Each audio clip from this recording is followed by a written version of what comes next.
আমার প্রিয় বন্ধুরা, দেখো আজকে আমি কি বানাচ্ছি। এটা হলো মান কচু, কাঁচা লঙ্কা, রসুন দিয়ে বেটেছি, আর তার ভিতরে নারকেল কোড়া। নারকেল কোড়াটাও আমি মিক্সিতে একদম পেস্ট করে নিয়েছি। এবারে এটা কাঁচাও খাওয়া যায়, কিন্তু কাঁচা খাবো না। কিভাবে করব, তাইলে সেটা সঙ্গে থাকো।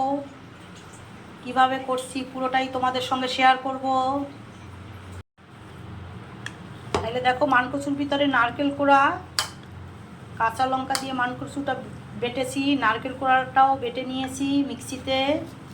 এবার দিয়ে দেবো একটু চিনি, চিনি দিলে ভালো লাগে। আর দিয়ে দেবো পরিমাণ মতন লবণ, বুঝেছো? এবারে মিশিয়ে নিচ্ছি। এটা সর্ষের তেল দিয়েও শুধু খাওয়া যায়, কিন্তু যদি গলা ধরে ওই জন্য আমি তেলের ভিতরে নেড়ে নেব। তাহলে সঙ্গে থাকো। আগেও আমি করেছি, কিন্তু নারকেল দিয়ে কচু বাটা করিনি। এই প্রথম আমি নারকেল বাটা দিয়ে কচু বাটা করছি। কারা কারা কচু বাটা পছন্দ করো অবশ্যই জানিও, কিন্তু সর্ষে দেইনি। সর্ষে তো হজম করতে অসুবিধা, ওই জন্য আমরা সর্ষেটা দিয়ে করি না, এভাবে করে আমরা করি। তোমরা কারা কারা এভাবে করো অবশ্যই জানিও, আর সঙ্গে থাকো। দেখো কিভাবে করছি। দেখো, বেশ অনেকটা সর্ষের তেল দিয়েছি, তাতে দিয়েছি কালো জিরে ফোড়ন। এবারে কচু বাটাটাকে আমি দেব। নারকেল, কাঁচা লঙ্কা, রসুন, কচু বাটা একসঙ্গে। দেখো, এভাবে ভেজে কারা কারা খাও ভীষণ ভালো লাগে। আগে তো চিনি নুন দিয়েই দিয়েছি। এবারে ভালো করে তেলের ভিতরে নেড়ে নিতে হবে কচুটাকে। দেখো, আগের দিনের মারা তো কাঁচাই খেত। আমাদের মারা কাঁচা কচু বাটা করেই খেত, কিন্তু ভয় পাই যদি গলা ধরে, ওই জন্য আমি একটু নেড়ে নিই। কচু বাটা আমরা সবাই ভালোবাসি। দেখো, এটা একদম কড়া থেকে ছেড়ে যাবে। একটু সময় নিয়ে নেড়ে নিচ্ছি, তাহলে সঙ্গে থাকো। এভাবে শুকনো শুকনো হয়ে যাবে, একদম কড়া থেকে ছেড়ে যাবে কচু বাটা।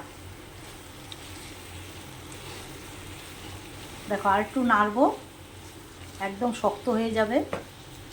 ভীষণ ভাতে মেখে খাও, ভীষণ ভালো লাগে।